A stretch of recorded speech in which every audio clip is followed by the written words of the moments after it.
Hi, welcome to Scented Pages. Welcome back to my channel, baby. I am back recording this video for the second time because when I recorded it the first time a couple of days ago, I made a mistake and recorded it, edited it, and then deleted it. I was so irritated. I didn't mean to delete it.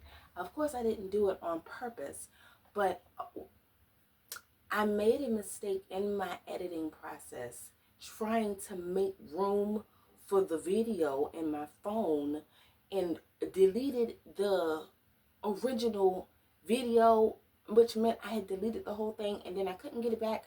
It was a mess. So I was like, you know what? I immediately went to bed so that I wouldn't be up thinking about it. And I was like, I'll just re-record it, give it a couple of days so I can calm down and get my thoughts together. And so now here we are. It's a few days later and I'm gonna re-record the video so that I can show you what I got from the because I went to a book swap and I really wanted to share what I got with my subscribers. It was so much fun. It was the first time I've ever been to something like that. So it was Friday, the Friday after Thanksgiving, what they call it, Black Friday. It was Black Friday, and it was a Black Friday book swap at this little bookstore called Red Emma's here. And that was fun. It was cute. So I took books. You could take, whatever books that you have, and then you could exchange them for new books, different books like that. That was fun. And then also there was a library right around the corner from it. I was so excited. I didn't know that the library was going to be that close to it. So it ended up being a fun little book day. So I got a couple of books from the library. I only got a few, but I really wanted to show you what I got from the book swap. So I'll talk about the library books first and then the book swap books. But before that, a little reading update. Let me see. I am halfway done this one, The Longest Autumn. I want to finish this up between tonight and tomorrow night. I want to be done with this book so that I can move on to my other library books that I've had. I've actually been reading this book for a little too long. I got been doing other things in between reading this book. I did finish Rose Madder. Where's that? Here it is. I did finish Rose Madder, which I absolutely loved. I don't think I talked about this in my last video, but I absolutely loved Rose Madder. It was a thick book. I loved her character arc and how she had started out. I can't wait to do my summary little review video on this. That's going to be fun. So yeah, I did finish up Rose Madder. And then also, what I want to start, I am really in a Game of Thronesy mood. I think it's because winter is coming. And for whatever reason, I am just in a mood to rewatch and read the series. Like, I've watched the series before. I've never read any of the books, but I do have one book so far. And even though I can't start the book right now because I have so many other things that I need to get through this month first, I do plan on starting this deep in the throes of wintertime in January. I did watch an episode of it last night, but I kind of want to watch and read it together, like parallel with one another, so that I want to compare the books to the series. I want to maybe in the series catch what I didn't get the first time around. I love doing rewatches of things that I love because I like to, remember stuff and catch new things. That's the thing about being familiar with a material already, is that now you can focus on the background stuff. You can get deeper into things, so that's fun. And I can't wait to read the books and see how detailed the books are. I'm really looking forward to that. So yeah, can't wait for that. Let me see. I'm gonna put that right here.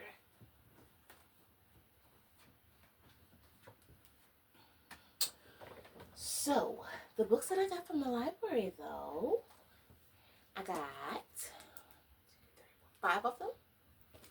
1 thriller, 2 urban fiction, a YA, and a science fiction. So, for the thriller, it's by B.A. Harris, and it's called The Guest. And it says, Iris and Gabriel have just arrived home from a make-or-break holiday, but a shock awaits them. One of their closest friends, Lori, is in their house.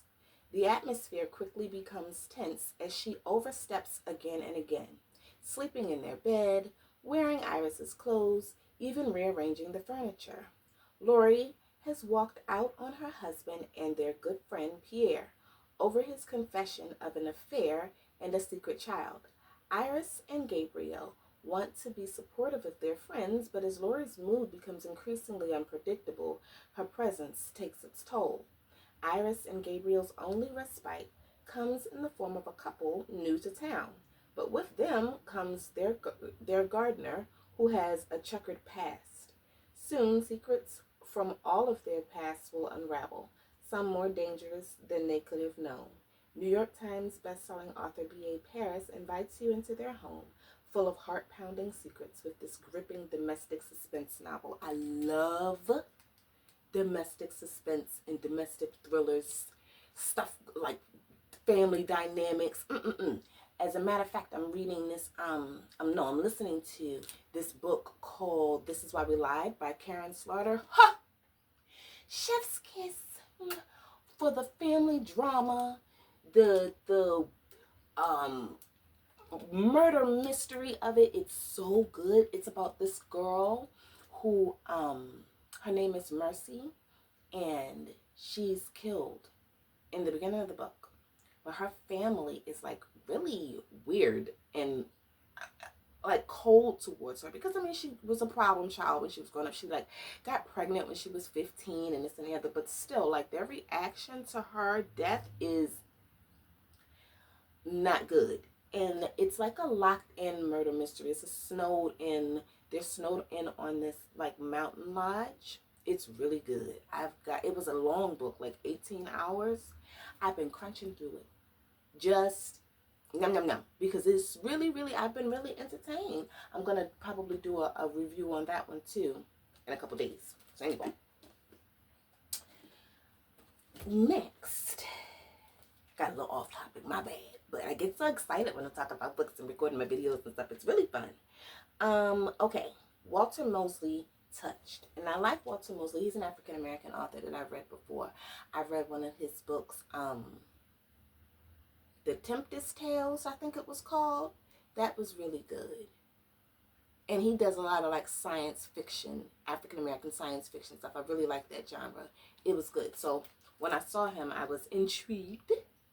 It says, Martin just wakes up one morning after what feels like, and might actually be, a centuries-long sleep with 2 new innate pieces of knowledge.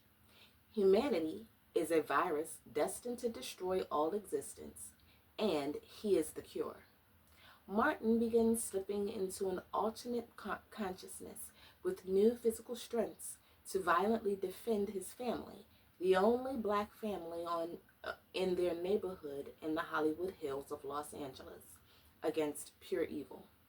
Think Octavia Butler meets Jeff Vandermeer meets Jordan Peele. Expansive and innovative, sexy and satirical, Touched brightly imagines the ways in which human life and technological innovation threaten existence itself. Sounds juicy, and I really like Jordan Peele and Octavia Butler. I've never heard of the other guy, Jeff Vandermeer, but Octavia Butler, I've read some of her other books. I think she wrote Parable of the Talents, and I read that, and it was good. I like her science fiction too. I'm really into African American science fiction literature. That's a fun genre, and I want to read more of it, so I'm looking forward to that. So next, let's do, oh, this one was, oh, I loved this. I love this cover. I immediately grabbed it, and when I saw that it was YA, I didn't even care because the cover and the story just sounds so cute. It's so fall themed. I love a cute fall themed book. So this is The Fall of Whit Rivera by Crystal Maldonado. It's spelled Maldonado. And it says, frenemies Whit and Zay have been at odds for years, ever since he broke up with her in like the most embarrassing way imaginable. But when they're forced to organize the fall formal together, everything changes. Sparks fly as Whitney, type A, passionate, a perfectionist, and a certified sweater weather fanatic, butts heads with Zay, a dry, relaxed skater boy who takes everything in stride. But not all of those sparks are bad. Has their friction been a big misunderstanding all along?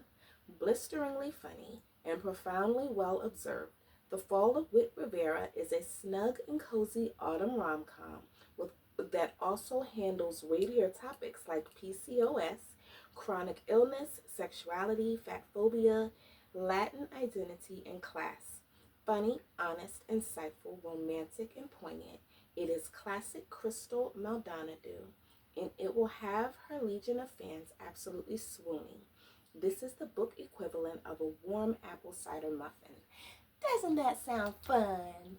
I was like, oh yeah, that's going to be good. That's going to be cute. So I can't wait. I also can't wait to get into that too.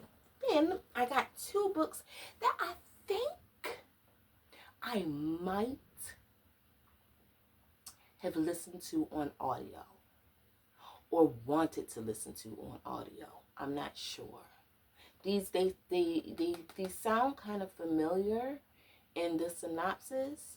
So I was like, well, I'll just grab them, and if I have already read them, if I remember it as I'm reading it, then I just won't read them. But they sound so interesting, so I was like, well, I'll pick them up. Yeah, this one, Hard Candy. I know I had this in my Audible library. I'm not sure if I got around to it, but I know it was in my Audible library. So this is Hard Candy by Amalika McCall. Hard Candy. It says Candace Hardaway is the daughter of rising New York drug kingpin Eric Easy Hardaway, who has plenty of money and just as many enemies. When Candy arrives home from school and finds that her entire family has been murdered, she runs to the only person she can trust, her Uncle Rock.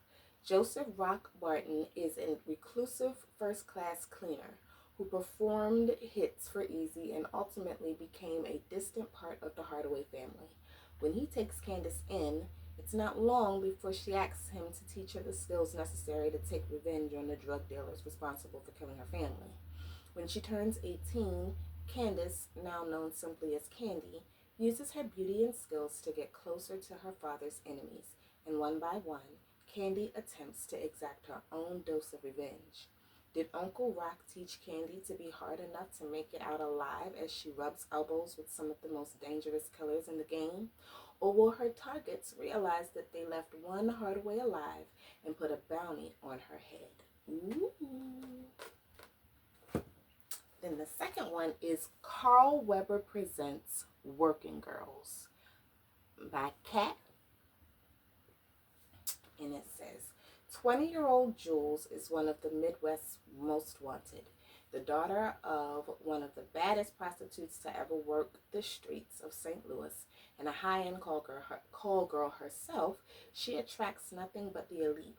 She has caught the eye of 22-year-old Rome, a dope boy who quickly makes a name for himself in the Lou.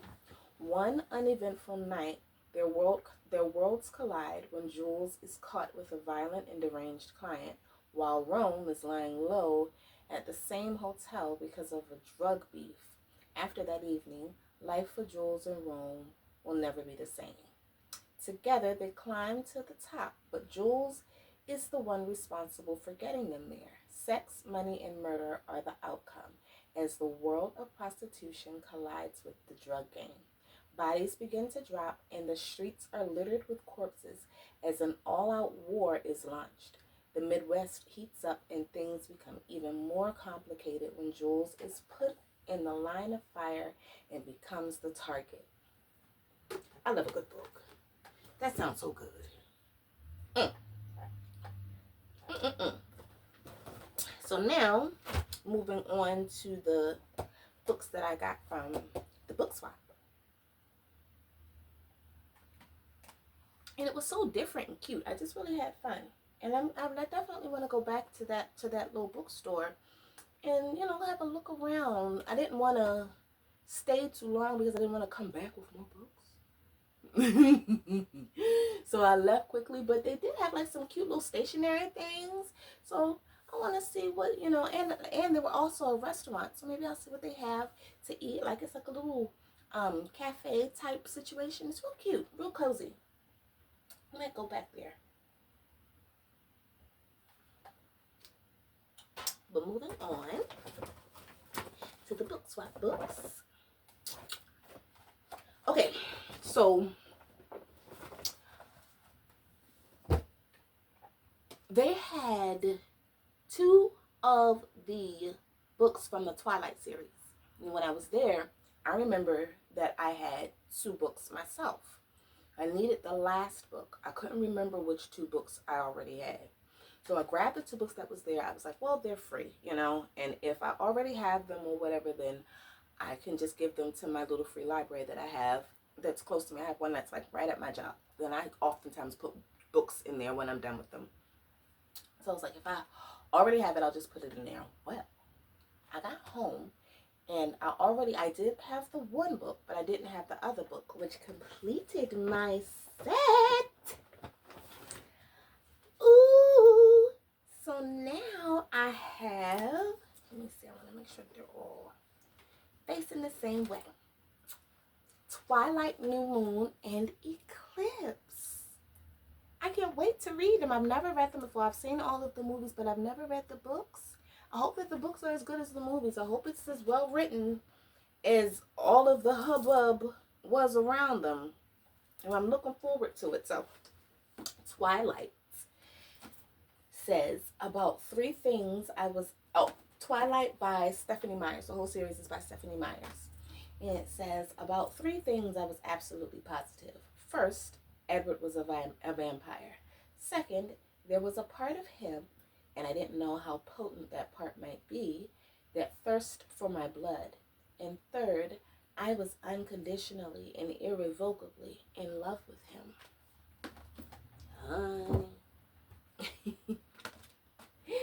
I was always, I think, wasn't Jacob the werewolf guy? I liked him.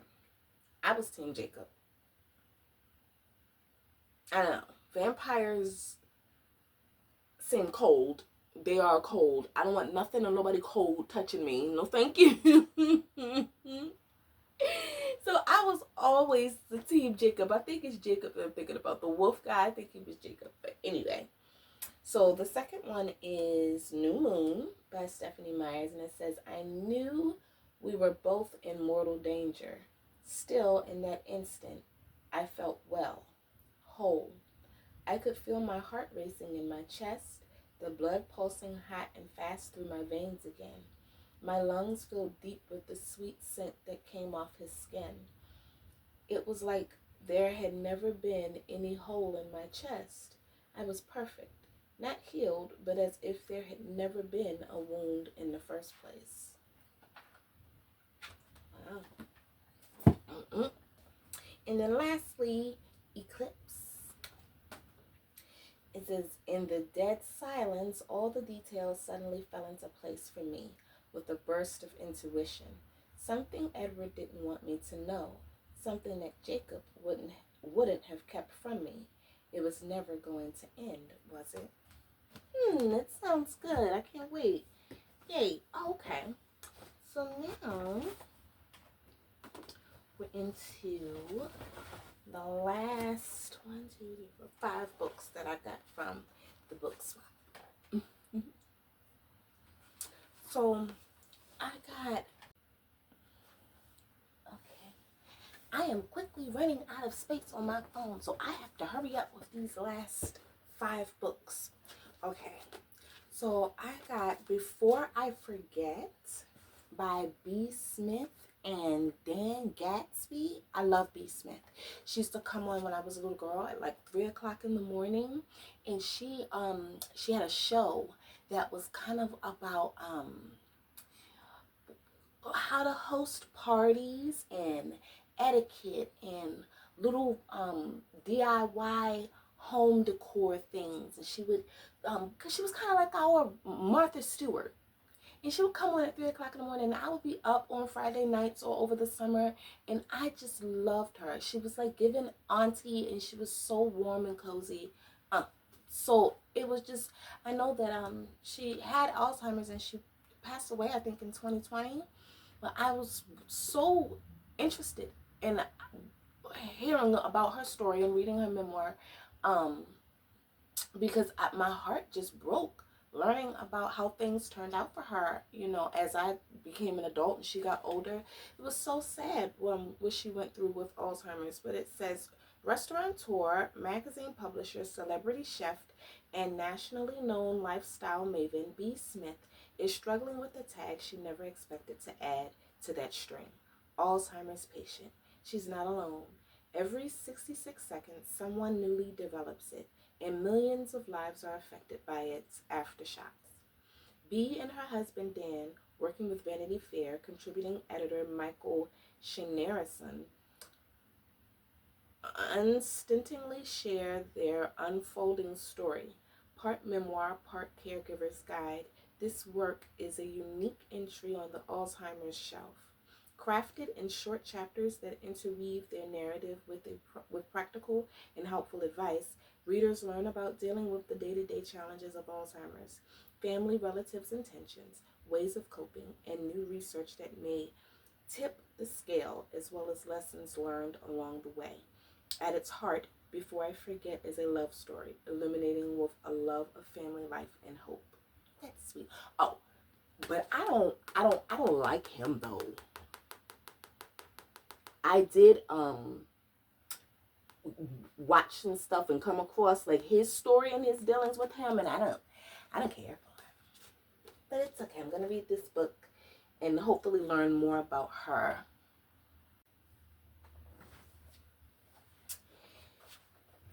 And then next, I have The Truths We Hold: An American Journey by Kamala Harris.